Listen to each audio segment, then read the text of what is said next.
What is going on, everybody? Welcome back to a very special episode of the Waterboy Podcast today. It is episode number 91. And I can't believe I'm saying this. It's a sad episode. But the Kansas City Chiefs are Super Bowl champions ever. The Kansas City Chiefs have won Super Bowl 57.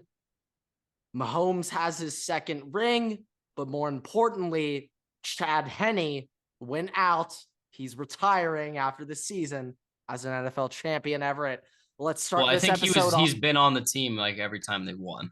Yeah, but he went out as an NFL Super Bowl champion, Everett. Let's give it a round of applause. Let's give a round of applause for Chad Henne. Chad Henne went out with more Super Bowl rings than Aaron Rodgers, and that's all that matters. That's all that matters. That's all that matters. More than Rodgers, more than tied with Big Ben, tied with Eli Manning. He is more than Russell Wilson, more than Matthew Stafford, more than many. Well, I guess Russell Wilson doesn't count, or Stafford, I guess. More than some of the elite names you would assume would have been elite quarterbacks going into this season. We can at least say that. But wow, Everett, the football season is over. It's a sad day. It's a sad day. It's the saddest time of the year. But guess what?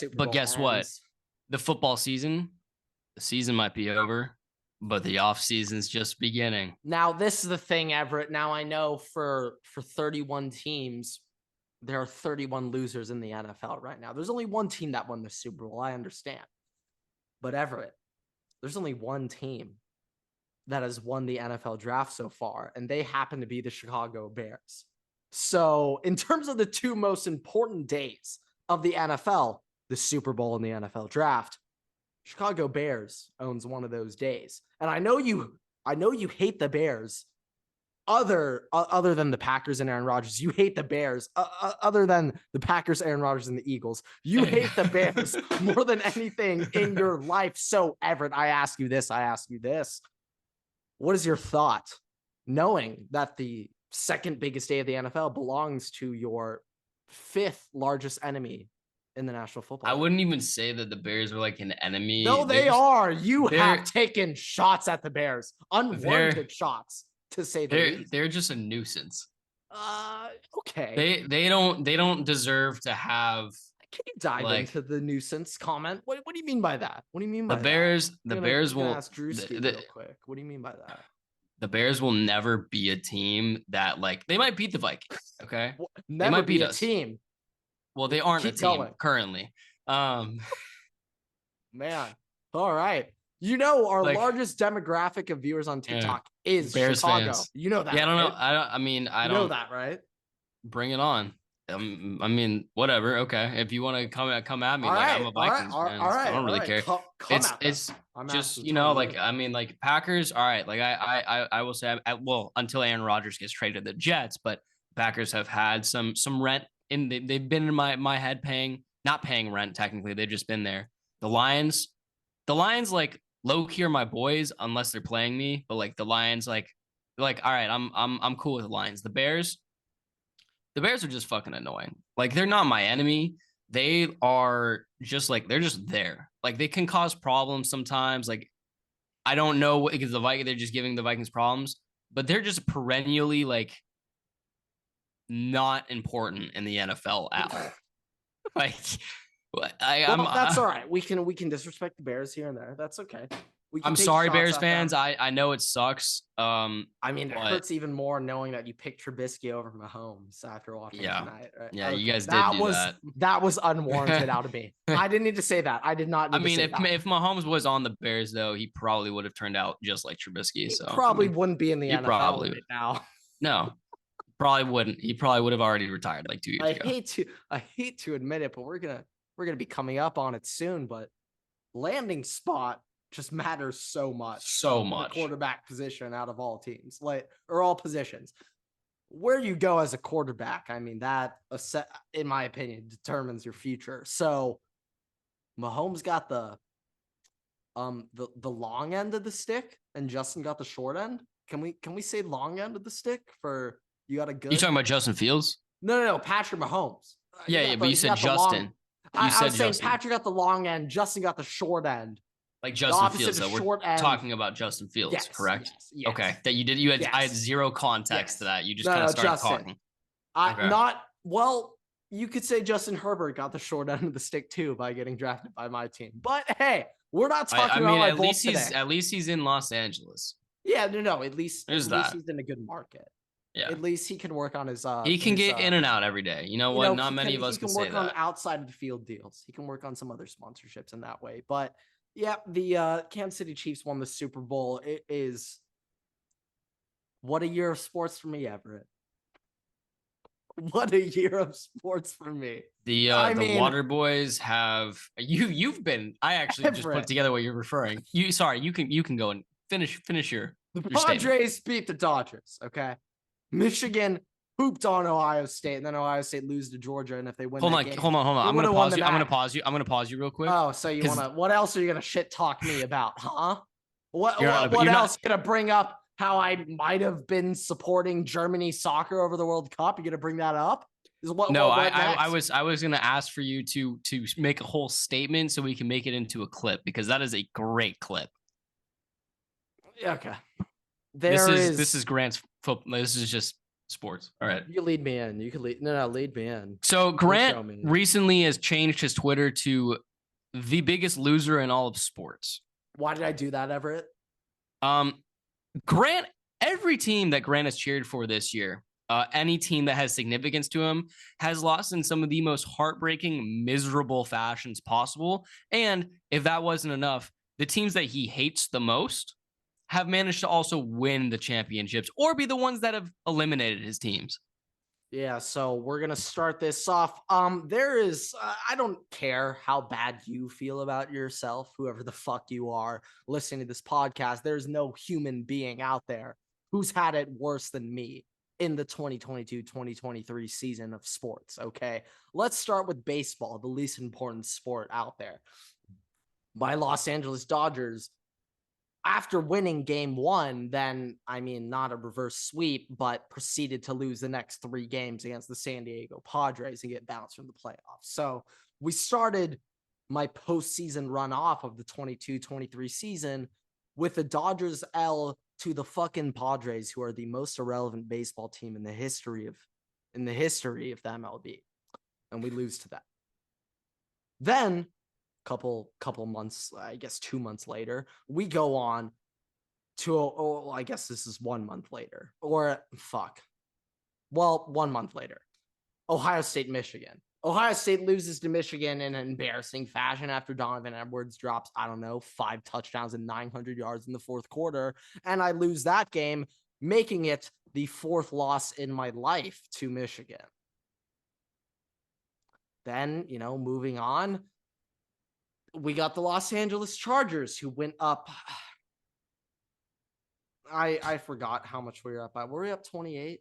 Or was 27? It 27, I don't fucking know, but it's pathetic, whatever the number was. We went up, I think it was 28-0 on the Jaguars, and we lost per usual. I wasn't shocked about the Chargers loss, not going to lie. I'm not going to really act like that really took a toll on me. I fucking expected it. But just to have that cherry on top after the Dodgers and Ohio State, and then now the Kansas City Chiefs win the Super Bowl. Everett, there is no human being who had it worse. So I want you also, don't forget USC, by the way. You're welcome. You're welcome. We are a two-lane favorited podcast due to myself. Grant goes to USC. Yeah, we are a two-lane podcast. God, that happened too. But I want goody. For TikTok though, I want you to go down fucking sick. But go on and make just do it as a list. Dodgers lost to the Padres. Ohio State loses to Michigan. Ohio State loses in the playoffs. Do it as a list so you can bang it out as. On a complete sincere note, after starting this podcast in February, I understand when someone like myself comes out and says I'm a Ohio State, Dodgers, Laker fan. Well, Chargers doesn't count. We fucking suck. But Chargers, Dodgers, not Chargers. God damn it. Dodgers, Lakers, Ohio State fan. You assume who the fuck is this bandwagon ass? Mm-hmm. My team's had the most disappointing, depressing losses ever this year. So you can't call me a bandwagon. Do the games literally do the games literally as a list. So be like Dodgers lost to the Padres, Ohio State losing to Michigan, Ohio State lost to Georgia. Like do it like just quick list. I really look forward to re-listening to this clip to remind myself to fucking just pain and agony. L's I took this year. No, thank you, Everett. That really no problem. That really drilled it. You know what? I know Valentine's Day is coming up, and that was amazing. I really just wanted to show you my love and support because this will be going up on Valentine's Day. So trust me, all the love just fucking pierced through my heart, just stabbing you. Cupid just right through my fucking heart. Yeah, and fucking I'm bleeding out of my heart now after what you fucking told me. Thanks. But the Super Bowl, I guess we're not doing that. All right. Kansas City Chiefs won the Super Bowl today. 38-35 Everett. Before we get to the story of the season and the NFL referees, let's start with the first half. You know, let's go somewhere where maybe I don't get mad talking on this podcast. Let's start with the first half, Everett. Okay, first half. What an opening drive by the Eagles. I mean, it couldn't have been I was feeling great about myself. Couldn't have been nicer. What an opening drive, Everett. I know your stipulation was whoever loses the opening coin toss, we go on them. Also though, it was that, and it was also the Eagles had beaten the Vikings this year, so that streak's also broken. The streak of wearing white, though, that continues. So I guess we know what the biggest streak is, the most important streak. Yeah, I don't know why, but for some reason I feel like the Niners are wearing white and the Chiefs are wearing red in that Super Bowl. That was not the case. That was not correct. And I know Brady was wearing white. So has Patrick Mahomes, only Super Bowls Patrick Mahomes has won, he's been wearing white. He lost the one where he was wearing red. Yes. That's true. And I know the Patriots are wearing white against the Seahawks. I am not entirely they were wearing white against the Falcons. Yep. And against the Rams. Yep. The Rams were wearing white last year. Mm-hmm. White jerseys, away jerseys. You want to be on the road, I guess. Even though the Rams were at home. Even though as an LA native, I know that there were more Bengal fans than Rams fans at the Super Bowl. Regardless of the point. Okay, that's not what we're here to talk about. No. This Arizona Super Bowl, Everett, now that I just brought up the fact that it was in Arizona, I don't actually care about the game. Let's talk about the grass. We brought this up earlier. Yeah, we did. How awful the grass is on the Arizona Stadium. I brought this up when Ohio State played Clemson in 2019. Jordan Fuller, bunch of other Ohio State players. I just blanked on. So you know what the funniest thing is out of all of it to me? No, you know what the funniest thing to me about it in its entirety? Apparently, the NFL has been grooming that grass for 2 years in preparation for this Super Bowl. And every single day, they wheel it outside and let it sit in the sun and then wheel it back inside. And they've been doing that for 2 years just for it to be fucking terrible. Now, okay, before we get to the whole wheeling on, wheeling out part, my first complaint. In order to wheel a patch of grass in and out of something, that patch of grass needs to be like on a plastic or cement thing in order to be wheeled in. No? What do you mean? So, okay. It's on a dolly system. It's on a dolly system. Oh, you mean it's literally sitting on? Yeah. I got you. Okay. How much layer of dirt is underneath this grass? My question is, how soft is this grass? Is this really soft grass? It's being rolled out. It's like on a cement covering. It's just on like a dolly. It's like on a wheel system. I'm interested that this is a grass field. There's been a lot of complaints in the NFL this year from players about we want to play on grass, not turf. My question is though, how is this really a true grass surface? I think it's a mix of grass and turf. A Lambeau field where it's like that field isn't getting rolled in and out. Like that grass is there. That's on fucking dirt. You get what I mean? Like, no, yeah. Like, I think I don't it know is how on much dirt is underneath this grass that gets rolled in. Like, I don't know how much grass this really feels like to play on. There's so many injuries. Players are constantly slipping. Before we get to the slipping part, let's just talk about the injuries, okay? Kyler Murray tears his fucking ACL on it this year, okay?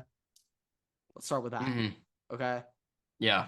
Now, I'm not entirely sure about other injuries, but I now talk. Let's go through the injuries. That wasn't the greatest point. That wasn't the greatest point. That wasn't the greatest point I was about to make. Let's go to the slipping part now. You seem like no. Fuck the injuries. We're going to the slipping. We're going to the slipping. You seemed so like just like you're like just like the most important thing possible. Just like, all right, let's get through the injuries. The slipping's the main point of this argument. 17 people that got hurt this year. Would have been impressive. Would have been impressive if I had a list though. No. But Kyler Murray tore his ACL, and as a Lincoln Riley stan, I am a Kyler stan by nature. So that angers me to see a Lincoln Riley quarterback prospect tear his ACL and be out for the season.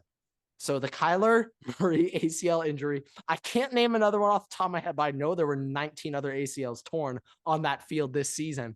But going on, let's talk about the slipperiness. How often the players are slipping and complaining. So even Jake Elliott slipped on a kickoff too. So let's start with it. Jake Elliott, the kicker, is slipping on a kickoff, all right? Cannot plant his fucking left plant foot down to kick the goddamn kickoff, Everett. This field sucks, okay? This field's awful, all right? Also, by the way, the Arizona field, State Farm. I'm pretty sure Jake from State Farm, you devil. I'm pretty sure that one of the next World Cup games will be played in that stadium. Oh, God forbid. I'm going to fact check that. Actually. First, regardless of the stadium conditions, why the fuck would they play in Phoenix, Arizona over the other insanely large markets in the United States of America, Everett? Why? Why Phoenix FIFA World Cup? Okay, I saw that. Let me double check. I know Jack Wilshere isn't the president of CONCACAF, but who the hell decided that Phoenix, Arizona would be the stadium to play a World Cup game, Everett? Who? Hold on, I haven't fully confirmed that. I'm asking. I'm not mad at you. I'm mad at FIFA. I haven't confirmed that it is actually going to be played there. Can you it's confirm going to be it? It's going to be in Hard Rock Stadium. There's one there. I understand Miami. I can deny it. It is not actually being played there. Okay. Now FIFA did something correct, I hope. Hard Rock Stadium's not much better. I would assume the venues would be SoFi in LA, Jerry World in Dallas, MetLife in New York. I don't know the stadium in Vancouver, but Vancouver or Toronto would get it, one of those, because I know it's the whole North America. I would assume, would it be Mexico City? Yeah. Miami's definitely getting it. So guess what? For MLS reasons. But then after that, maybe Philly. Maybe you have Gillette Stadium, so the Patriots. No, they can't. Houston Stadium, the Texans Stadium. NRG, is that what it's called? NRG. Yeah, I can see you have Lumen Field, Seattle. Mm-hmm. Oh, actually, yes, it will be. Well, and if it's in Seattle, it won't be Vancouver. No, there is also one in Vancouver. There is also one in Vancouver. So they're doing Seattle and Vancouver. And Vancouver. Like they have Canada, Mexico, and then just the cream of the crop, Arrowhead Stadium. That one makes no sense. Imagine. So I know we're completely off topic of the Super Bowl right now, and I promise we'll get back to it. No, we're on topic. Just imagine you're a player from abroad, okay? Like not much about the United States. And they tell you to fly to Kansas City, Missouri. And you're like super excited about everything. Like this is like your first World Cup. Like this is the biggest stage in all, like Kansas possibly City, all Missouri, sports, I guess, at least all of soccer. Go get them. And you are playing in fucking Kansas City. You can get some good barbecue, but I mean, imagine. I'm not sure how enticed they'd be by the barbecue. Imagine you make it through everything. Like I know people would be like happy to be there, but like let's say let's say you're like really like let's look at like France. This, knowing you could be in LA playing your game. So let's say you like, play on a team. Let's say that let's talk about PSG. All right. So you have Neymar. So like with it. You have Brazil and you have France, like Brazil Mbappe, right? Play in Kansas City. You put Brazil in Kansas City, and imagine you're Neymar and you're like, you see Mbappe is going to play in LA and you're stuck in fucking Kansas City. Like, I don't know about you, but I would be fucking pissed off. I'd be upset. Your agent. Yeah, you'll be contacting someone on the. Yeah, FIFA I don't know why FIFA made that decision. I don't know if they sent people to go check that out. But... Well, that was Messi's last group or not. We can lock up Brazil. Will be playing in New York or LA for their group. Probably. Okay, back to the Super Bowl. The field awful. Arizona terrible. So, yeah, we had Jake Elliott slipping, and then after the game, Everett. But it wasn't just Jake Elliott, by the way. Like, it happened on multiple different plays. Like, I remember there was one play specifically where like AJ Brown snapped somebody's ankles and he was about to spin around and go up for like 15 yards and he slipped. Sky Moore did the same thing on a reverse sweep. Like, it happened multiple times. And like the Eagles players were switching cleats to try and prevent it. The Chiefs apparently didn't do it at all. Yeah, that's another thing. So like going back to the fucking Ohio State Clemson game at halftime, like every single player on the team changed their cleats because they had turf cleats in that I guess were too short and they needed longer cleats. Now, they were highlighting it in the second quarter. Jalen Hurts changes cleats from half-inch spikes to 3/4 inch spikes.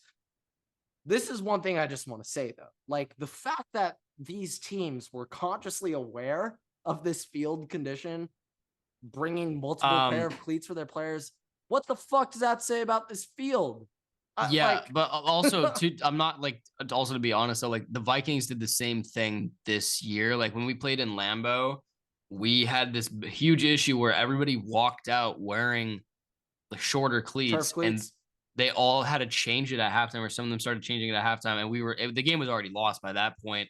And everybody, I just remember on Vikings Twitter, everybody was just like, what? Like, why? My one thing though is the cleat problem's only an issue on this field. Like it's not just that field. It was the same thing in Lambeau. Like it is different for the Vikings. It's grass. When it comes to Ohio State football, that Phoenix field, I swear, the fact that they wheel it in and that it's not like a true like that dirt underneath the field isn't really fucking stable, if you get what I mean. It's not deep, okay? Like that dirt is like 4 feet deep.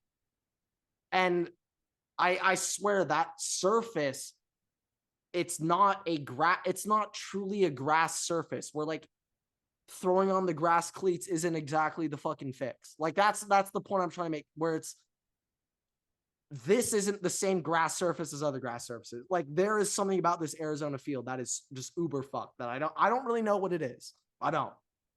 I've honestly noticed so many problems with this field. So many problems. And I'm done with it. I'm sick of it. I honestly just think that it's like the fact that stadium itself is really bad. And like it's just their maintenance crew is terrible. And I also think the fact that they're trying to have a grass stadium, a grass field in Arizona, indoors, but also in Arizona. Like there's a reason why, like in New Orleans, we don't have a grass field. Like Tulane, we don't play on grass. Even like the Saints, their stadium, it's indoors, right? But that's partially because you can't grow grass fields here. It's terrible. You can't. Grass stadium. Like, you can't. But even if it was an outdoor stadium, you can't grow it here because it's not it's not a place where you can grow grass. In Arizona's a desert. You can't grow grass in Arizona like that. And I mean, I'm no farmer. Okay, I'm not acting like I know how to grow grass. But I do know that there's been so many issues specifically at this Arizona field that I'm done with this shit. I'm done. I hate this field. This stupid ass roll on grass field. I hate it. I'm done with it, Everett. I'm done. I hate it. It's awful. That's all I gotta say. You see the Eagles players complaining after the game, like Ohio State, they literally spent a whole offseason complaining about it. And then the year after, Ohio State fans began to complain about the quality of the turf on Ohio State Stadium. The only thing I care about now is the quality of the field that my players play on. It's the only thing I care about now. Yeah, you might want to have a couple Arizona field for that. I want to shout out the Arizona field. You might need to have a couple words with Roger Goodell in our Madden League too about that, because I mean, at least he didn't schedule me for 4 Thursday night football games this year. back to back. Yeah, but so outside of the field alone, like if we're looking at the game, like honestly, this was one of the best or better Super Bowls that I have gotten to watch. Great, phenomenal. I'm a little unhappy. Like, I understand at the end of the game, like James Bradbury already has come out and been like, yeah, I did hold him. Like, it was a call. I was just hoping they wouldn't have caught it. But honestly, like if you're like, the refs were like very much. Oh, like, you want to go straight to that last call right now? The refs were very much hands off for most of the game, and I honestly think that they were just told like, hey, just unless it's necessary, win the game. Don't do anything.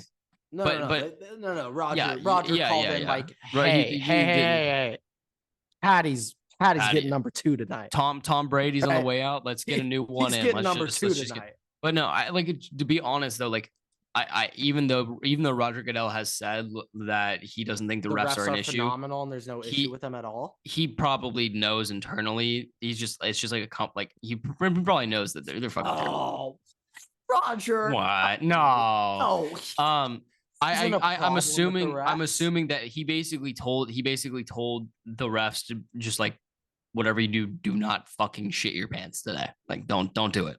And that, I mean, like they were very much hands off, and I think officiating wise, like it was actually officiated like very well. Like I liked the fact. I didn't really have any problems. I didn't really have any issues until the 4th quarter when the call got made in. But that's the thing. If they were gonna be hands off the whole time, and I guarantee you, like even there were plays consistency in the. There were plays earlier in the game where like people were tugging and stuff, and they didn't call it. So I know that it's a flag, but if you have to call consistently the whole game. And that's been an issue this entire year outside of just egregious missed calls, because you can't challenge a PI call, which I understand that they wanted to take it away because it was slowing the game down, but they should bring that back. That should be a rule that you can challenge a PI call. This is something we were talking about earlier. Like there's a problem with the call on the field. There's like a serious problem with the ref calling it on the field, and that stands no matter what. Like there's a serious problem with it. I understand pace of play. I understand the NFL has fucking time slots they need to fit in. I understand media companies run sports. I get it, okay? But with all that being said, this is now harming your Super Bowl product. This is now harming your it's harming your business, product, your championship product. Like I know that everybody's like, you know what? Shit, like even if you're in the NFL, you want the game to extend on to everybody's like, you know what? The refs are human, like they make mistakes, but also like they're part-time. Like the refs are not it's like they're literally like a lawyer by like week, and on the weekends they just do that. And so I just like there's a couple of things that they need to do. Like one, it needs to be full-time. Like they need to be full-time positions. What are the qualifications to become a ref?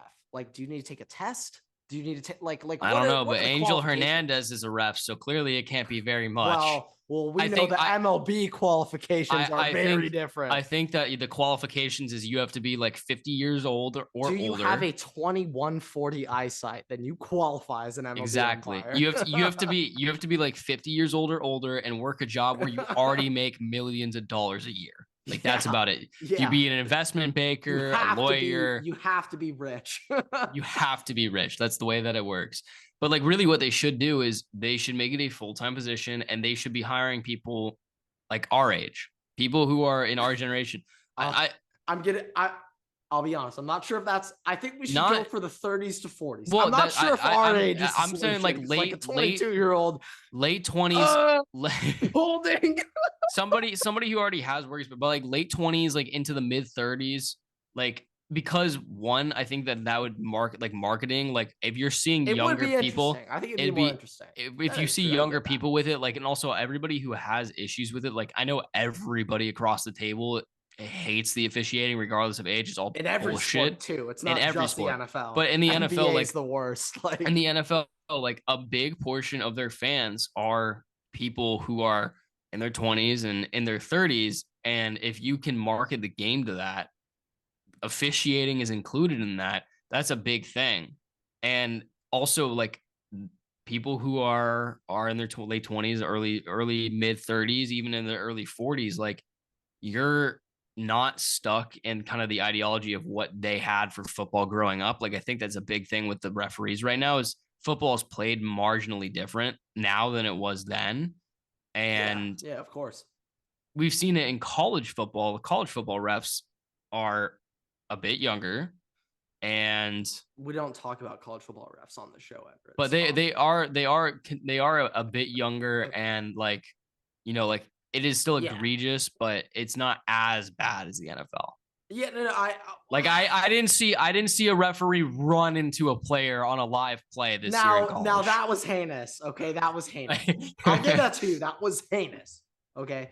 My one issue with college football is how vastly different certain conference refs call games. Like in the Pac-12, you can hand fight however much. I just think you can play. There just needs to be general consistency, and really what they should do is they have that or the referee that's like in the box that calls down and be like, hey, you missed something. That needs to be better. I feel like there's got to be a guy up top. They do have that final say, but he doesn't have final say. I know, that's the thing. That's what they have to change, because the refs just kind of start power tripping, and like it destroys the game. The point, we're here to watch the game and enjoy it for being the game. We're not here to watch the ref show. This is not the ref show. This is I'm not here to watch you throw a yellow flag in the ground and talk for 15 minutes. That's not the point. There are a good amount of plays that take 5, God forbid, 10 minutes to review that us viewers are looking like, it is obviously a catch. That's the thing. Like, when it's a challenge, a challenge too. I know that the refs are standing there and they're watching it while they're like, the people are talking to them, explaining it to them. If you have, like, we're seeing all this stuff, and I know the ref that's up there that talks to them, that communicates it, is seeing all of it too. So really, what they should be doing, it's the guy up top telling. If it's a challenger, if it's a challenger or a review, the ref on the field shouldn't have to look at it. Not even be looking at any TV. You're just standing there. You're just standing there. They're just waiting for the radio to come in, being like, hey, like, it was or it wasn't. Everett. Like, that's the thing. That's really what it should be. I'm with you on that 100%. That's what it should be. I don't know why the hell nobody's thought about that. Why the fuck are refs? No, literally. God, no. That speeds up the game, Everett. But we don't want as a general note, why are refs still looking at the replay on the field with the commentators when they're just waiting for New York assigned to this job? But also, like, they're waiting. They're like talking to New York, and they're like communicating with New York. But New York is supposed to have like the final say on it and explain everything, because they see all the angles that the ref doesn't get to see. I know the ref's going to get butthurt because they don't have saying it. Yeah. But if they already fucked up the call, they shouldn't get you don't deserve any type of credit. You don't get to get in there, because they're also going to get in there. And I guarantee you, some of them are probably like, no, like, I trust me, like, it's right, like, I'm right, like, trust me. I guarantee they say that. If they go in and you review it, and it's like a call that's like hit or miss, and they get it, their ego is going to be so boosted that the next time it happens or something, they're going to call the same thing. Now, Everett, I don't condone Joey Bosa's comments after the game between the Chargers and the Jaguars, but he might have a bit of a point where these refs, it is ego based. I'm not like specifically calling out refs. I'm just calling out just the human element of this. Yeah. You're naturally not going to want to admit you got to call wrong. You're going to want to say you were right. Like, that's just human nature. I get that. That's also just why, like, it not only, like, the whole point of like people not wanting to review stuff is because especially as a ref. Like, you don't want to say okay, I got that wrong, guys. Let's flip it. The whole point of people not wanting to add these extra challenge ability, like for a PI or something, like not wanting to do that and all this stuff, is because they don't want to slow down the game. But if you eliminate you eliminate the ref themselves reviewing it on the field, and you just have the call come down from above, just be like, that's what I'm pretty sure that's what the XFL or like the USFL or whatever, that's what they do. That's what they've done. We'll study up on that a little bit more. But like that's the best way to speed up the game, because then you're getting every call right. Like, the thing that I also don't understand, like, this is like kind of a point of where like if they're getting Everett, talk about it and having I just influence. got an idea. I'll save it for after. Keep going. I'll bring it up. But if like for the Dallas Goedert catch tonight, where he had like coming down with possession of it, wasn't fully secured. He stepped out of bounds. So he had he stepped once, twice, and then stepped out of bounds, but it didn't look like he had possession of it. That's one of those calls that kind of makes me feel like the ref got on. He was like, you know what? Like I made this call. I don't really see anything. Do you think you see anything? And they're just like, whatever. Like keep going. And it's just not that big of a deal, even though it was very blatant that like he didn't really have full possession of it, which is by rule an incomplete pass. So I just think that that's interesting, but really like that's what they should do is eliminate the ref review on the field in total and just make people younger. But they could probably do it. I don't really care about age. If you eliminate the review on the field and it just comes from above, regardless of challenge review, anything, like that's the best way to do it. Yeah, I just feel like the NFL, the refs are going to be the talk of the offseason. I think that's going to be the case right now after this last season. I feel like this year the refs have never been talking about more in an NFL season. I know it's become a bit of a larger debate over the past 3, 4, 5 seasons, but I feel like this season it's like really bubbled up and there are significant referee problems. There's a lot of problems with the officiating, and in a way, I feel like Roger Goodell commenting on the refereeing is an acknowledgement. Is in a way the NFL acknowledging like we recognize there is fan anger. There's a lot of fans upset about this, and we're noticing it. Now the thing is, let's see how the hold NFL on. I have to make it. I have to make. You heard the sirens, right? Okay, just making sure. Fraud alert, NFL refs, but go on. Melvin Gordon's on the Chiefs. Really? Yeah, I had zero clue. So my guy got a ring tonight, is what you're telling me.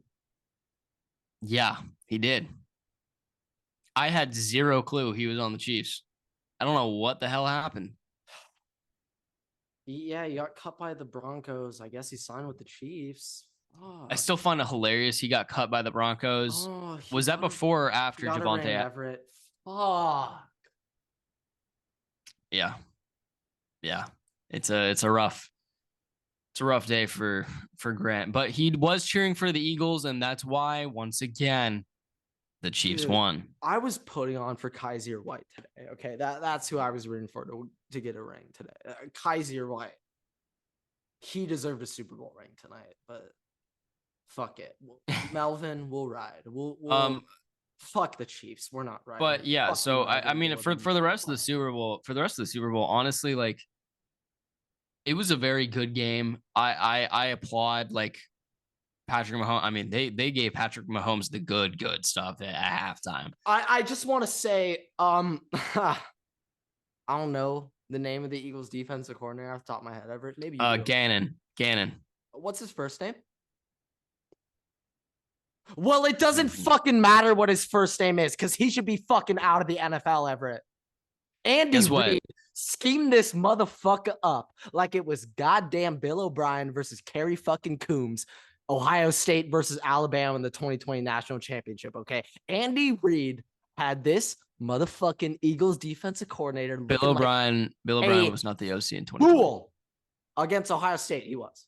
And in 2020? Yeah. No. Bill O'Brien was still in the league in 2020. Oh, no, it was Sark. Oh, it was Sark. Smitty schemed up my ass. That was who it was. It was Sark versus Kerry Coombs. You were correct, Everett. I was wrong. You are correct. I'm sorry. But Andy Reid made that stupid ass Eagles D coordinator look like fucking Kerry Coombs out there, okay? It is 3rd and goal. Darius Slay has no fucking idea what is going on, okay? Darius Slay, okay? From the Lions, who you respect. I do respect. Yes, I do respect. You respect the Lions franchise as a franchise, an organization, a team, a culture. Mm-hmm. And a player from them gets lost in the sauce against Kadarius Toney. On third and goal? And Sky Moore. Wasn't it the same play with Sky Moore? I don't know if it was on Darius Slay. I don't think that was against Slay. That might have been Bradbury. But I think it was Bradbury. Just remember that people were talking about Darius Slay like he was the best corner in the game. Best corner in the game. My ass. The fuck out of here. Don't worry, people. The same people are the same people those people are the same people that said Jair Alexander clamped Justin Jefferson. Even though there were 3 players with him trying to guard him. It's in the past, Everett. We're on the next season. It's in the past. It's all right. They can have their flowers, Everett. Let them have their flowers. I am, because they're about to go like 3-14. So you know what? That's fine. Everett, you don't need to be mean, okay? Let the results on the field speak for themselves. No, Let them that's suffer not enough. The pain that's that they get from watching their mediocre team. That's not enough. It's not enough. Wow. Okay. It's not enough. This is a dark side of Everett. Are you Slytherin? Are you Slytherin, Everett? No, I'm not.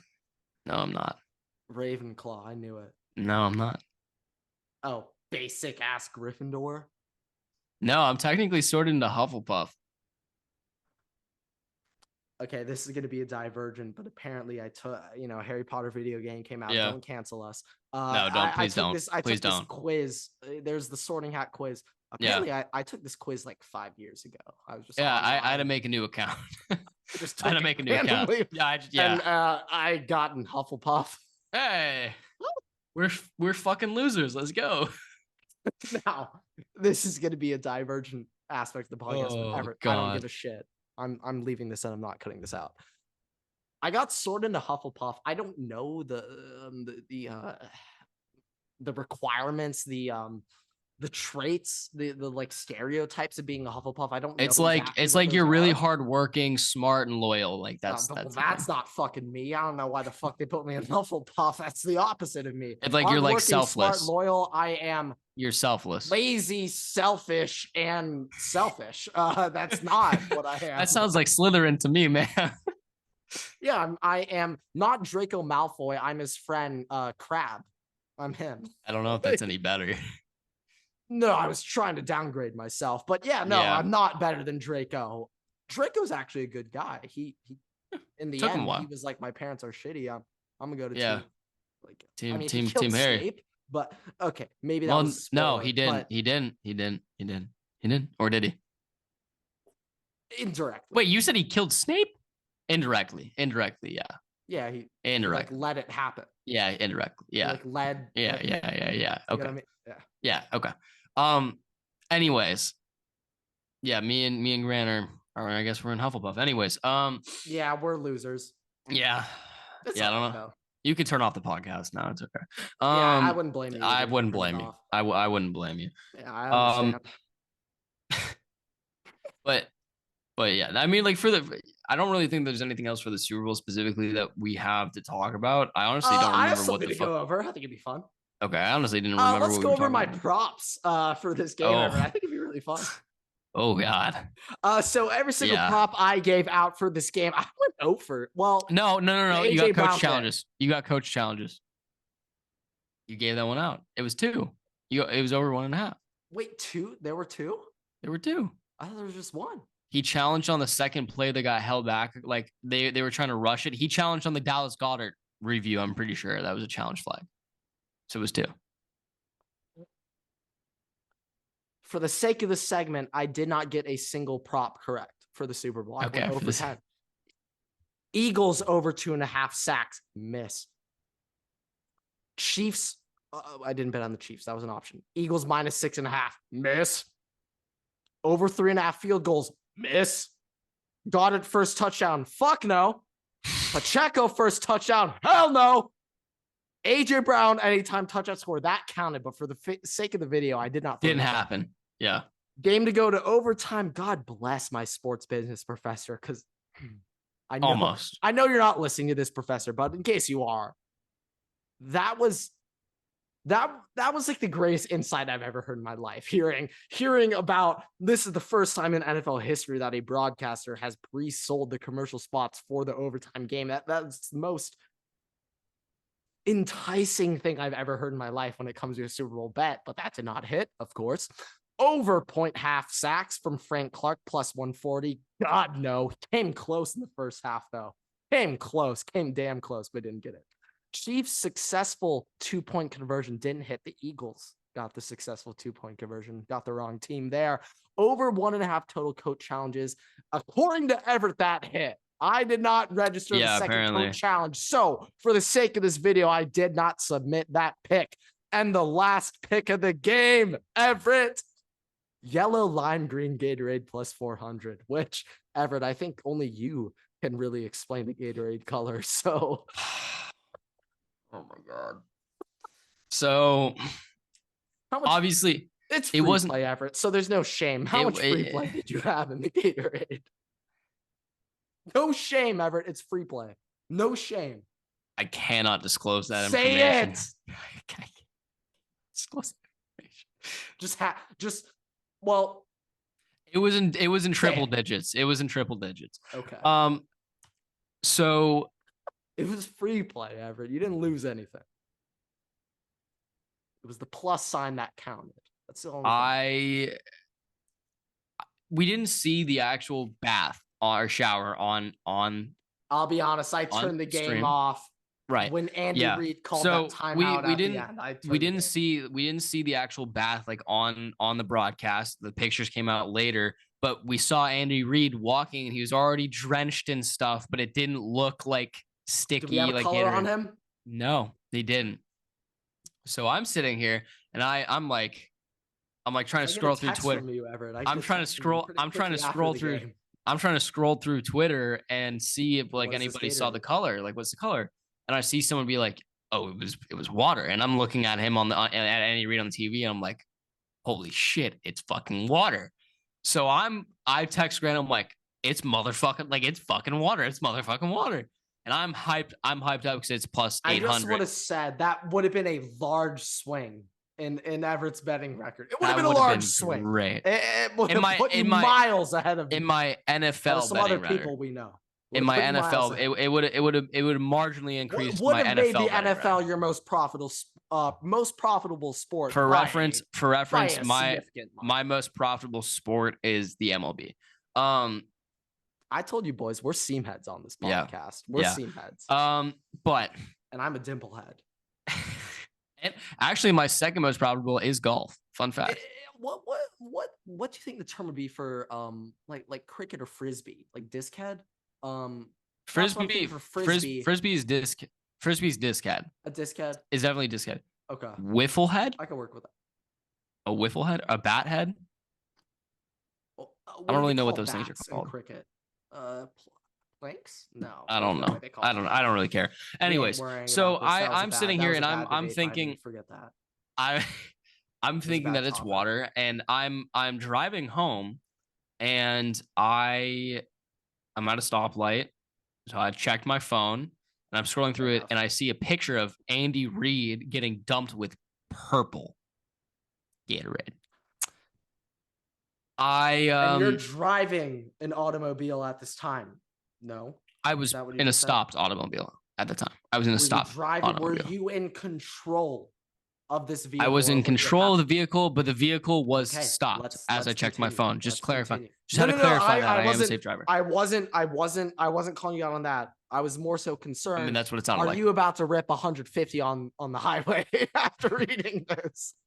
But so the whole statement was that you can't have colors, like you assume color, it's going to be a color of one of the teams. You don't mix colors, right? Gatorade, they also give you large packets that last you for months at a time. We did some research. It's dependent. My defense in this situation is I work college football. I don't work the NFL. It's the same thing, Everett. Apparently it's not. Apparently it's not. Damn it isn't. Fuck, man. Fuck Gatorade. Wait, Tulane signed with Powerade. But we use Gatorade. We were using Gatorade for the championship game and for the Cotton Bowl. So also in my defense, the only experience I've had with it is 2 games, and we don't use Gatorade. So That's my defense. But I'm assuming the rules still apply the same way. So are you telling me you might have given the Waterboy faithful some information that may or may not have been 100% accurate? No, it is 100% accurate, and I still stand by it. Okay. Just making sure. I apologize. Sure. I apologize. I apologize to everybody who who followed me. I don't apologize. However, if you are a true Waterboy advocate, if you are a loyalist, you don't give a fuck about that, and you'll be back next year because we'll get it right. I just want to preface any other gambling segment we give out with anytime someone there's a reason pick, you probably shouldn't take it. There's a reason why if you check our TikTok account, for about 7 weeks of the season, there's a reason why my bets of the week were called fade my bets of the week. Because you will make money by fading me. There was a week where I went 0 for 3, but that would mean you went 3 for 3. So I think the magic of this podcast is that despite the fact that Everett and I think that we are both qualified to be NFL offensive coordinators, I think that despite that opinion between Everett and I, our worst sport when it comes to predictions is the NFL and football. We are significantly better at predicting other sports than this. We had the Warriors in 6, Everett. We did. We had that series on a fucking tee. I mean, look at our playoff record, Everett. I think the only game I picked right was the Bengals over the Bills when it came to this playoff run. I don't think I got one, man. I was awful. I was so bad. Despicable. Yeah. We're good in the regular season, though. I promise you that. Regular season Warriors. So MVP award, not Super Bowl MVP. Keep that in mind, guys. Does that upset you? We could become Super Bowl MVPs one day. Like, we can get there. Someday, man. In my dreams. I feel like that really bummed you out. In my dreams. It's all right, Everett. You have an opportunity to redeem yourself this offseason, especially in the draft. You have an opportunity to redeem yourself. Yeah, last season. You're better than Todd McShay. I know that's a low bar. That's a low bar. I know you're better than McShay and Kiper combined. If I'm not better than Mel Kiper, if I'm not better than Mel Kiper, I should retire. That's really the bar. But here's the deal. Like, if you guys, it'll be tough to top Mel Kiper's haircut. Not gonna lie, but I think you're close. I don't know how I feel about that, but you could take that however way you want to take it. Probably That's negatively. How you interpret it. But your hair isn't as good as Mel Kiper's. I'll be honest. I didn't mean to say it, that was an asshole thing. Go on. If you guys were not followers of the podcast last year, the draft season, I mean, we've made marginal steps since then. Obviously, most people are probably on TikTok right now, so you're not even probably watching this. But for those of you who who are, that means you should be going and telling everybody else about the podcast and sharing it and promoting it, including your parents. Yes, including your parents. We're big demographic. Yeah, we're big in the markets and in the Cougar market. So it's great. Hey, you said Cougar, not me. Zach Wilson. Hey, Everett's in the market for Cougars, not me. He said, "No, I am not. No, I am not." Well, one of us. I said they are in the market for. They are in the market for us. We're not in the market for them. Okay. All right. Careful with your words, Everett. Got to specify things. I mean, you just started taking stuff out of context before I had a chance to say one of us brought up Cougars. You were talking about middle-aged demographics. People were watching and talking not Cougars. About. I mean, all right. I don't really know who else is going to be watching two 20-year-olds talking. I think there's a strong demographic for 50, 55, 60-year-old men to listen to us. I think there's a strong demographic for it. Okay. So the silver foxes are into us. I got you. All right. Well, hey, your words also, not mine. Yeah, the silver foxes are into it. I think they are. Okay. So I had an abysmal performance last year in the NFL draft. I'm not going to get into specifics. You can go and find that TikTok. We're not going to get into that. You have to search for it to find. Yeah, it's still there, and we'll take pride in it being there. But it was not good. We'll never take down anything we upload. No, we'll never. It's all up there. It's all there. You can see all of our mistakes, and there's a lot of them. But I was feeling great about this season up until Lovie Smith decided to tell the Texans to fuck themselves. Yeah. The Bears having the number 1 pick is making things rather interesting for my situation. It has thrown some things in the mix. As a general note, since this is now going to be kind of the off-season part of the NFL, I've been doing, and this will be a good transition into this next segment. But I've been doing off-season wish lists for every NFL team. You can find those on TikTok specifically. Finding great success on them too. I mean, very. I don't mean to toot your horn or anything, but I am now the NFL off-season guy. Like that is no. Let me say it, because if you say it, it doesn't quite.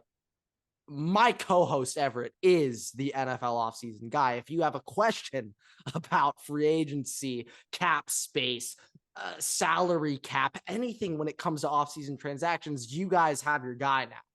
So I don't want to hear let's go to Skip Bayless, Stephen A. Smith, let's go to fucking Peter Schrager about that. No. You go to Everett. You go to my co-host at Everett Takes when it comes to offseason stuff. But go on, Everett. Sorry, I just had to interject. No. That's completely okay.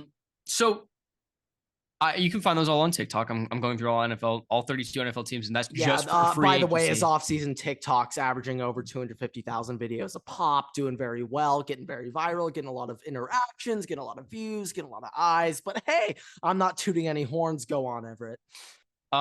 So there's that. I'll be doing the NFL draft. I'll be doing just basic drafts for each team, and what positions and players I think that they could be able to get. I'll also be doing just the full first round, who I think is going to fall where, and we'll see that. And obviously, you have to do a remake of your first round mock draft. You have to.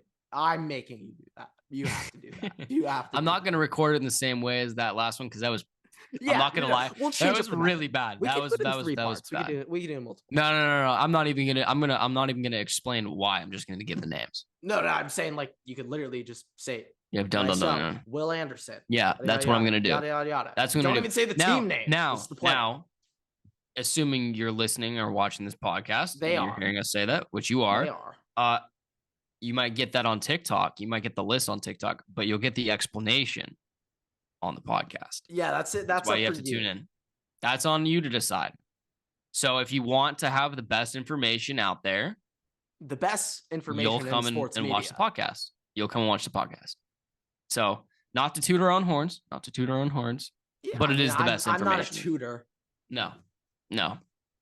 Well, I am, but everybody toots. But I'm not a tutor of my own horn. That sounds like a children's book. Isn't that a children's book? Everybody farts. I think that's a children's book. Well, farts, sure. Everybody toots. I kind of feel like that could be a nice album for a band. Everybody toots. Like a children's album. Like it's a little soundtrack. Like a chapter of a book, maybe. I don't know. Everybody toots. It's one of those picture books. Kind of rolls off the tongue. While I know it kind of does. That might be my new Twitter handle. Everybody toots. Yeah. That'll go great. That'll go great with the Biggest Loser in all sports. Side brand we end up starting. Maybe they could be like our merch company when we inevitably everybody toots. That, like so podcast. When we start publishing merchandise, which I don't know when that will happen, but maybe sometime soon. The brand name will be Everybody Toots. I'll be honest, nothing is funnier than watching some brands it could be a restaurant like fucking Bubba Gump Shrimp. I don't know why I thought of this, but I just know they sell a lot of apparel, or like Tommy Bahamas, and they just start selling apparel. It's just like, huh? Like what? Like what the hell is this fucking business model? Anyway, we're gonna be going into that business model. Anyway, Waterboy podcast. Not saying much, but yeah, it's possible. Yeah. So back to the Chiefs and Eagles Super Bowl is. I was gonna start going into my off-season stuff. I was gonna transition to the off-season a little. Gonna do a little bit of framing Everett. Patrick Mahomes now has ring number 2. Yep. Okay. We're going into Patrick Mahomes. I believe this is his fifth season as an NFL starter next season. Sixth season in the NFL. I believe I'm correct on that. If not, because I he came in 2017. Fuck Patrick Mahomes, so I don't care. He came in 2017. Don't fact check me. I know I'm wrong. But anyway, knowing all of those stats, Patrick Mahomes gets his second ring. The Chiefs, yada, yada, yada, feel good about themselves. Everett. Let's take just a quick mini preview of the AFC next year. Now, real quick, let's start with the Bengals. We don't know if T. Higgins is going to still be on the team next year. Salary cap, there could be some changes going on. He wants to be. He wants to be, but I don't know if he will be because they have to sign Joe Burrow and Jamar Chase. And also, I know that teams like the Bears specifically probably are willing to give up a lot. Like the Bears traded their second round pick, and that's what they give up for Chase Claypool. So, yeah, and they also have. Wait, Everett, correct me if I'm wrong. Is it 94 million in cap space? Yes. Yeah.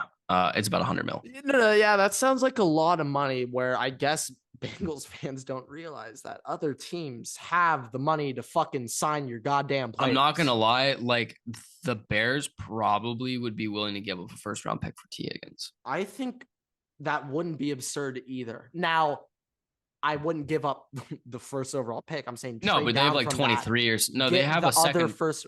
Oh, do they have more first? I thought they only had the first. I think they have two. You might be right. I don't know. You're the draft expert, not me. Yeah, I haven't gone through the Bears yet, so I wouldn't be able to tell you. But I'll give you an excuse because the Bears are expected to trade this pick. I would understand why you wouldn't look at their trades right now. I'll give you some credit. I give you a pass there. I understand. They do not. They only have one first round pick. So they do apparently have a second round pick, which they got for Roquan Smith. So they could trade that. They dished off that second. I'm pretty sure when they moved up for Justin Fields 2 years ago, was it the first round pick last year that was involved in that? That's not involved anymore. I don't know. They had a first round pick last year. So yeah, we don't fucking know at the Waterboy Pod. God, no, we don't. But still, you get a pass because the Bears will not be picking in the first selection of the draft. However, they own the NFL draft. We went over that earlier. Now, let's talk about that AFC though. Bengals, we're going to see what happens with T. Higgins. We have no idea exactly what's sure. Let's talk about some other competitors, Bills specifically. Now, you made the Bills offseason post recently. So the Bills is under contract next season, correct? Yes, but the issue with the Bills is that the Bills have basically little to no cap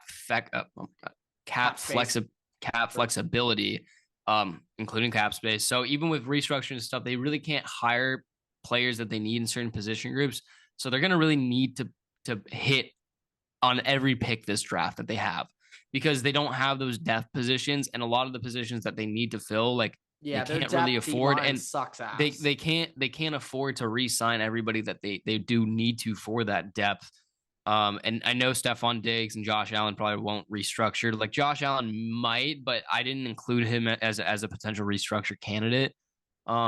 So really, I think that their window is kind of closed right now.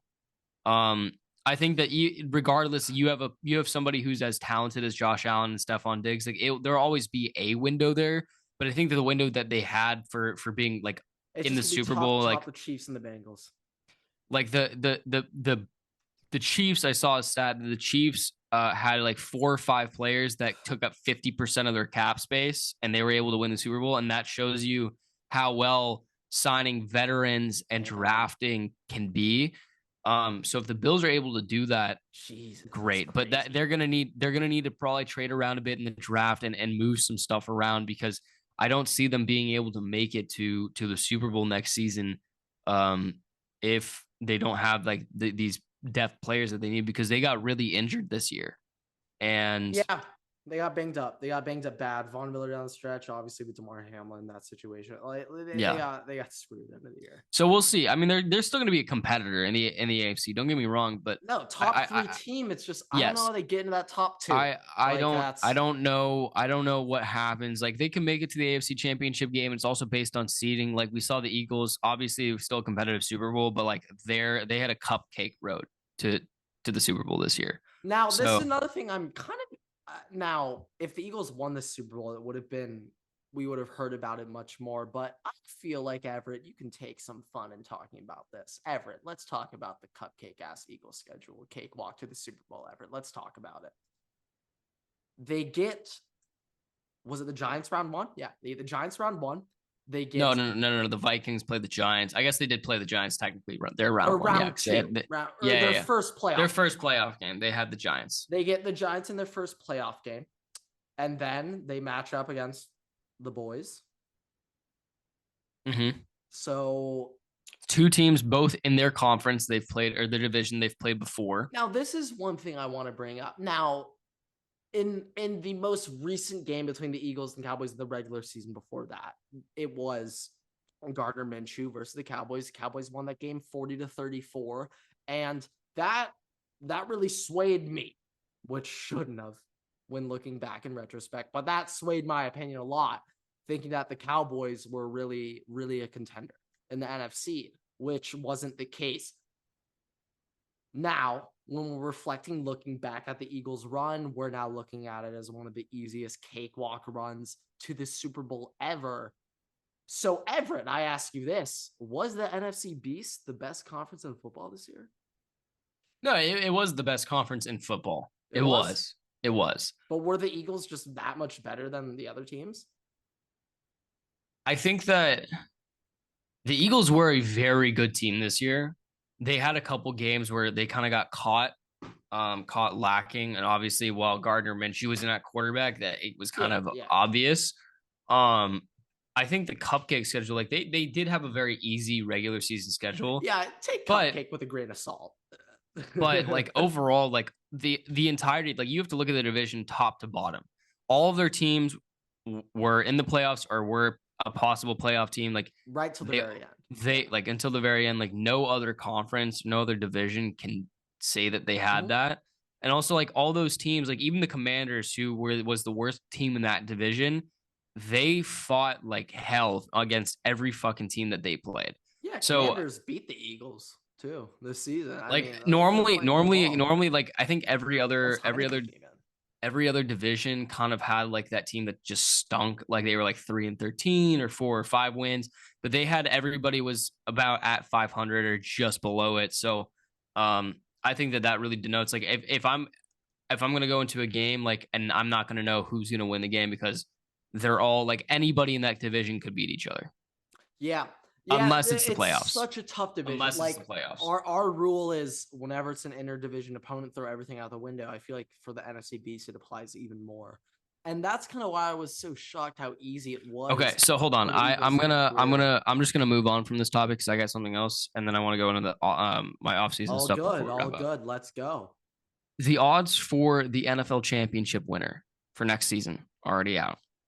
Okay. Someone in this room is a degenerate gambler, and I think you guys listening can pick up on that. But go on, Everett. It's Grant. It is me. Yeah. So interestingly enough, the Vikings are not on this list. So that means they have further odds than what's applicable here. So how many teams are listed? Just give me the number. 10? I don't know. I haven't done the math. They're not listing every team on there. No, it's in a column. This is from Barstool Sports. So, we're shouting out the Steelers. You have no free ads. No free ads. Yeah, so the Chiefs are the favorite to win at plus 600, followed by the Bills and the Eagles, both tied at 700. We just talked about the Bills. Next after that is the 49ers at 800. Bengals at 1,000. Cowboys at Niners there. Who's their quarterback? What? Brock Purdy will be back. He'll be back. Yes, he'll be back for training camp in August, from what it sounds like. the fuck does Tommy John work? I don't understand. I have no idea. Cowboys are at 1,600. Bro, Walker Buehler won't pitch till. Hold on, let me. How does this work? It's based on the severity of the injury. Okay, so let me finish this. So those are your 4 favorites. Then you have the Bengals at 5, Cowboys at 6, for whatever fucking reason, to win the Super Bowl. The next highest odds to win the Super Bowl, Detroit Lions, plus 2,500, the favorite to win, I guess, the NFC North too. Then after that, tied with them, Los Angeles Chargers, plus 2,500. Then the Ravens and the Jaguars. Then the Broncos. Then the Broncos and the Jets, followed by the Raiders, Rams, and the Saints. And then the Browns. And then the Browns. The Saints have a better odd to make the Super Bowl than the Minnesota Vikings.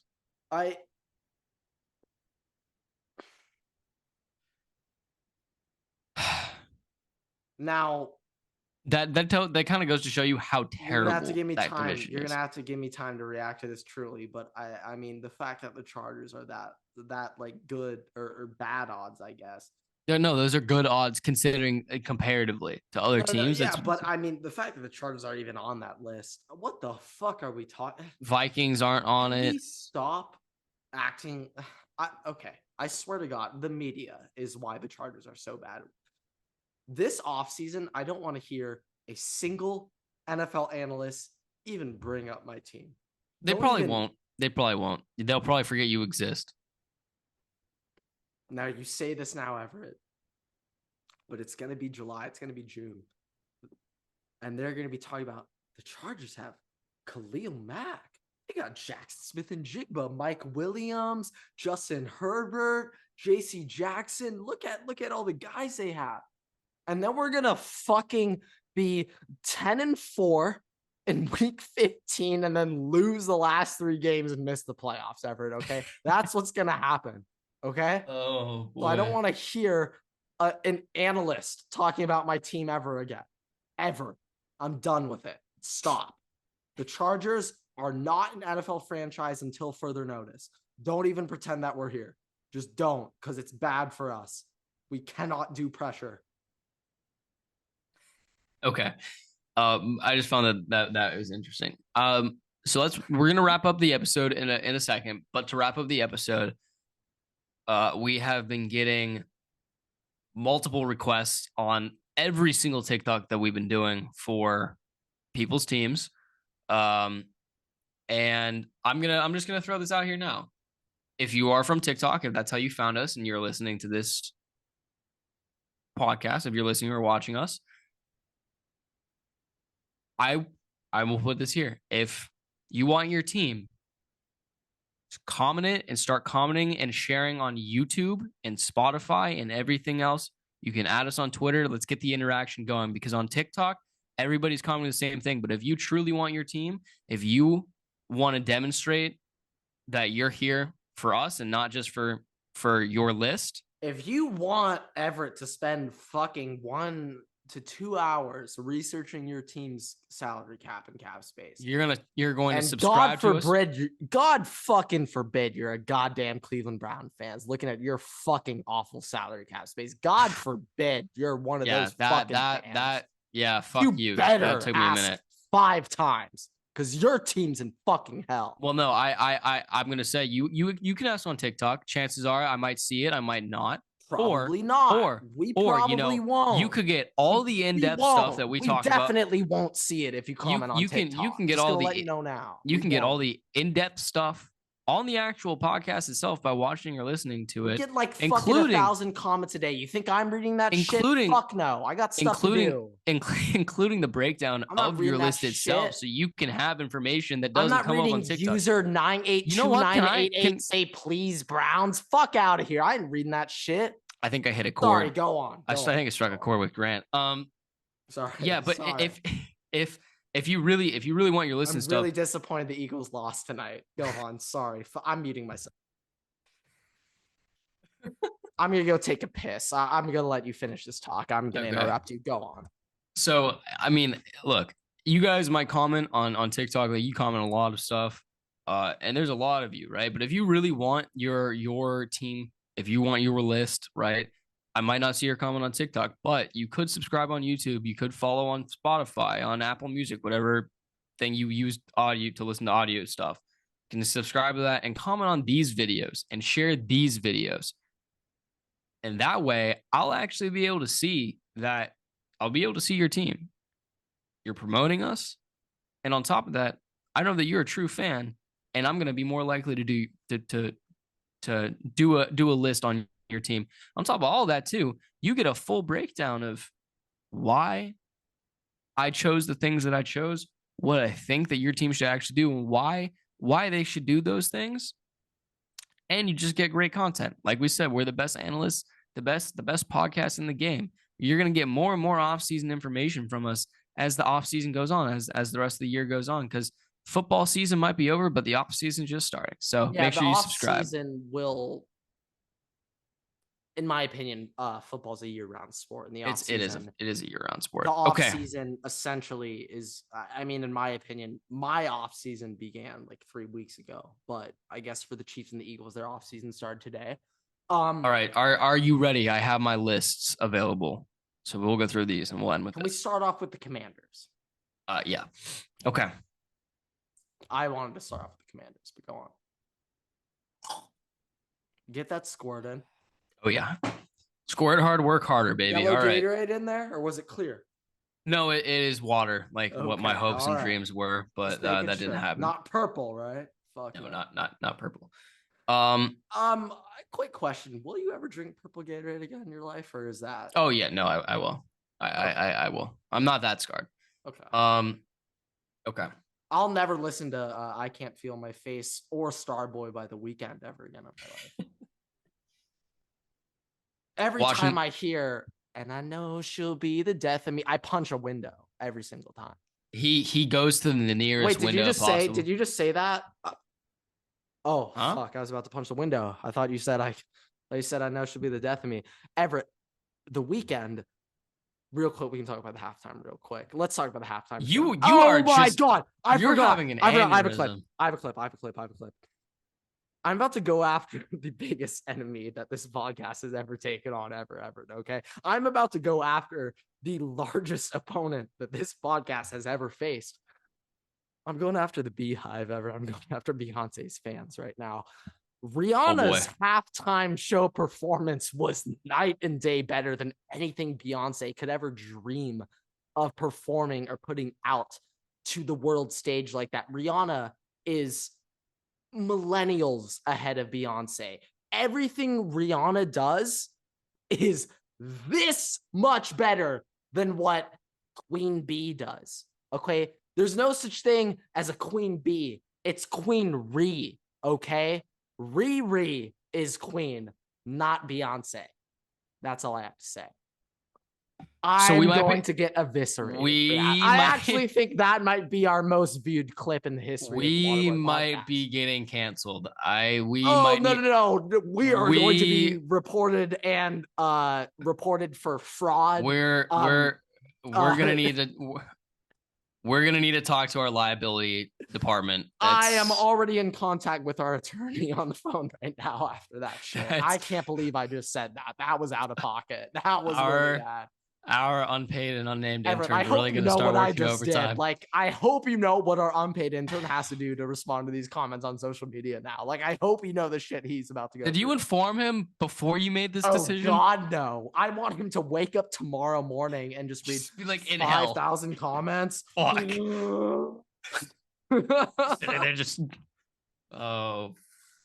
No, I'm going after the Queen Beehive. It's the only way. It's the only way. I'm just clarifying. He said he's going after. This has nothing to do with me. No. Do not put this on Everett. I have nothing to do with this. Put a single fucking thing on Everett. I'm going after Beyonce. So we're screwed.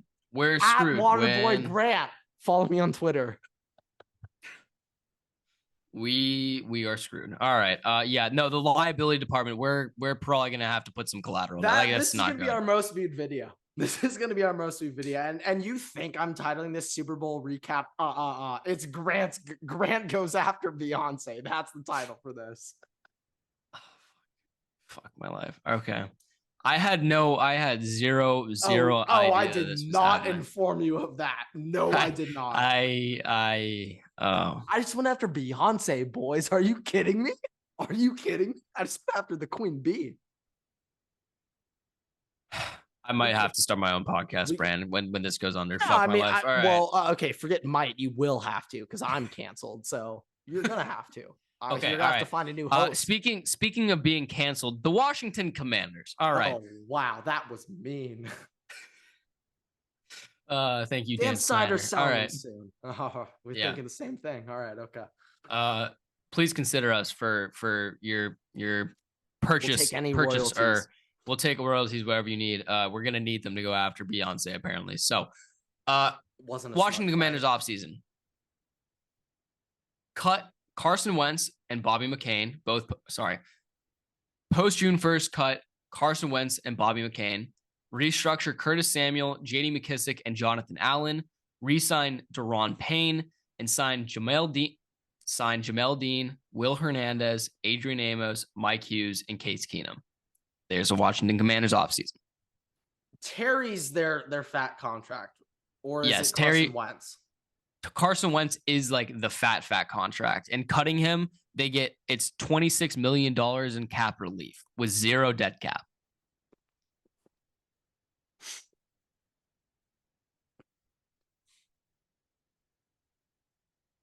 So are they gonna go with Wentz over Heineke then? Heineke's a free agent. But are they gonna actually? You know what? I have to redo this. Hold on. This is the real. I wasn't trying to call your thing out. I'm just thinking like if I'm no. I just realized. I just realized I have to redo it, and this is why. Post June 1st, cut Carson Wentz and Bobby McCain. Restructure Curtis Samuel, J.D. McKissic, and Jonathan Allen. Resign Daron Payne. Sign Jamel Dean, Will Hernandez, Adrian Amos, Mike Hughes, and Taylor Heineke. Not Case Keenum. We want Taylor Heineke back. I don't know why, but those Commanders, they just play for Heineke. Like Heineke needs to be on that team. Even if Sam Howell is the starter next year, Taylor Heineke needs to be there because eventually either he's just kind of like their spark plug, but at some point, if they need to go to a backup quarterback, which is possible, Heineke's going to guarantee you like 4 wins just because of vibes. Not because he's like the best player by any means, but because of vibes. No, this is vibes. Okay. Tell me if you disagree, but I feel like if Heineke's a starter for the Commanders, they could go 9-8. Maybe 10-7. I think they could go 9-8. I also think that he like can help Sam Howell develop. So Sam Howell was doing well at the end of the year for like just starting his first couple of games. Now he'll have a whole offseason. I think that he'll be kind of like possibly the starter. I love how much you have like optimism for these young quarterbacks, but I personally feel like Sam Howell's ceiling is Nate Sudfeld in the NFL. But I don't necessarily I don't know how it's gonna go, but also I think that they're at least gonna give him a shot. And if it doesn't work out, guess what? You get Caleb Williams next year. So it's not that big. And I'm not sure if the Commanders will be that shit. I feel like their floor. But that's like also kind of the thing when because I'm also about to do the Panthers offseason, by the way. And the thing that I thought about is there are a lot of teams that I'm trying to make you better to be able to compete. I'm currently in the teams where like the Commanders don't have great. The Commanders also don't have great cap space, by the way. So that's a lot of rearrangement that I had to do. Sucks. The Panthers, terrible cap space as well. And their team already sucks. So I'm just trying to get you some players that are younger and you can develop. So that way, when you have this rookie quarterback, after trading McCaffrey, it still looks for him, huh?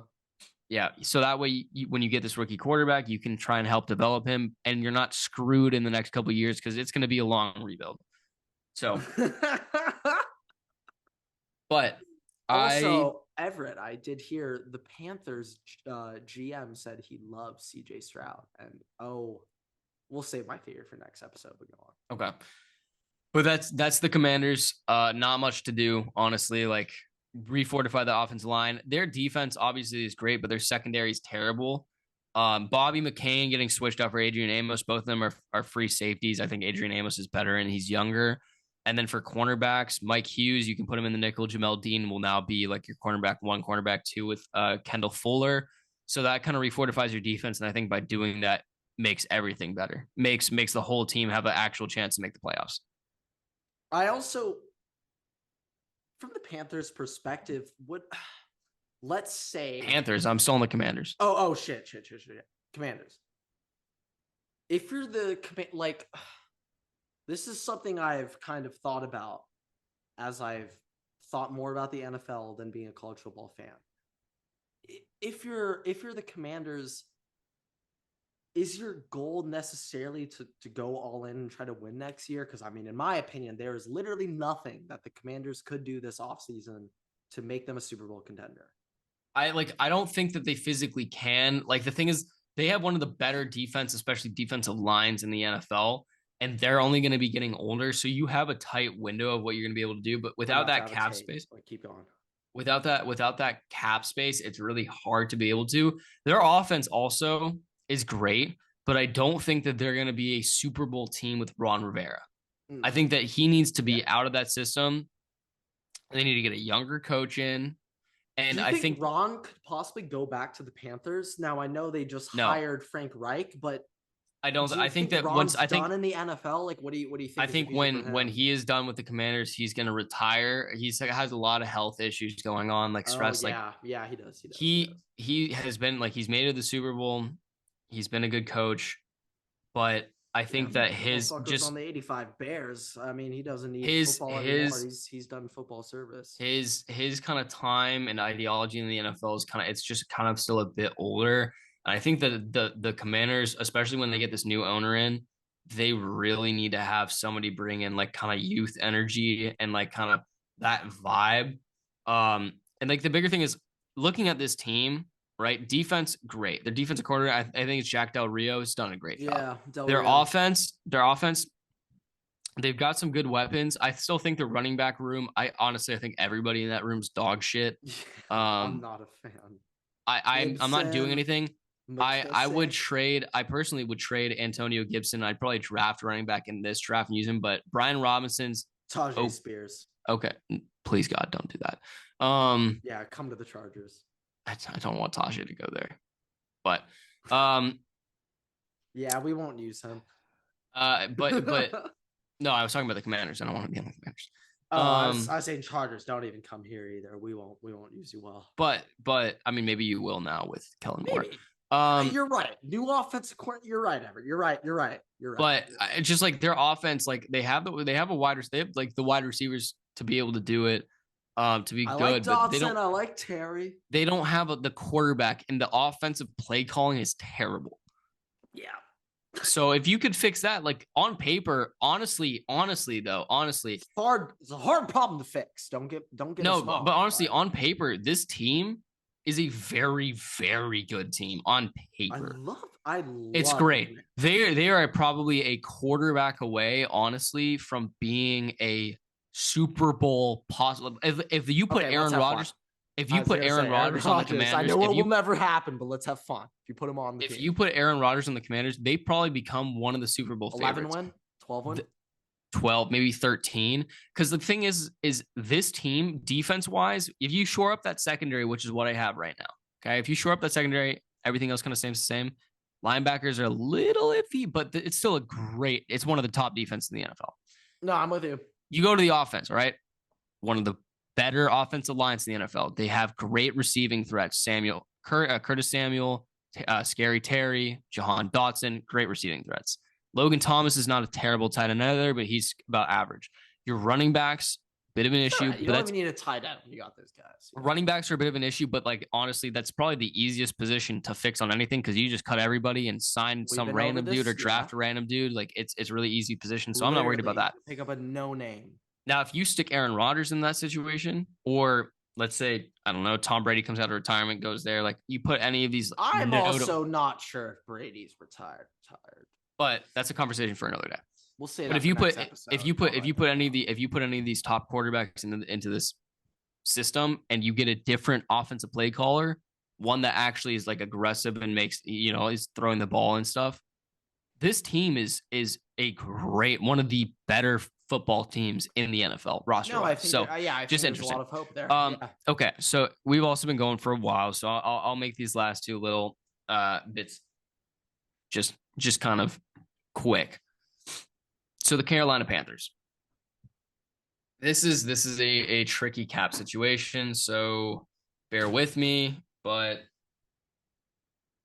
here we go. Panthers is a mess. I'm looking at it right now. And we got Frank Wright coming in here, so he's gonna right the ship. Frank Wright writing the ship. Also, I can't believe the Colts. Let's go on. Colts fired him just to put whatever. Yeah. Go on. Okay. Trade DJ Moore. Cut Pat Elflein and Marquise Haynes. Restructured Taylor Moore. Oh my fuck. Restart the whole fucking thing over. I'm sorry. You have to do the whole thing over. Sorry. Yeah. Trade DJ Moore. Cut Pat Elflein and Marquise Haynes. Restructure Taylor Moton, Austin Corbett, Dante Jackson, and Xavier Woods. Resign Donta Foreman and Corey Littleton. Resign Donta Foreman and Corey Littleton. And sign Devin Bush, Isaiah Oliver, Mike White, and Alan Lazard. I'm kind of taking a quick look around at the Panthers roster. I like a lot of the young guys they have. So as an they have a really young. They have a really young. Gross Matos, fucking love Eater. They have a really young team, but the issue is they have a lot of money. They have like 20. They're getting like $16 million in cap relief for trading DJ Moore. They got a former Ohio State walk-on wide receiver CJ Saunders on the team. What the fuck? And Shaq Thompson, I was gonna also just say to trade and blow the whole thing up, but I do think that he has stability on the defense, and they can probably do it next year anyways. And he can also help out Burns. So I'm having them keep him, but. You have Burns staying there, correct? Yeah, but I'm just looking at it like this team's not going to be good next year. No, and I'm shocked that they performed so well in the second half of the season.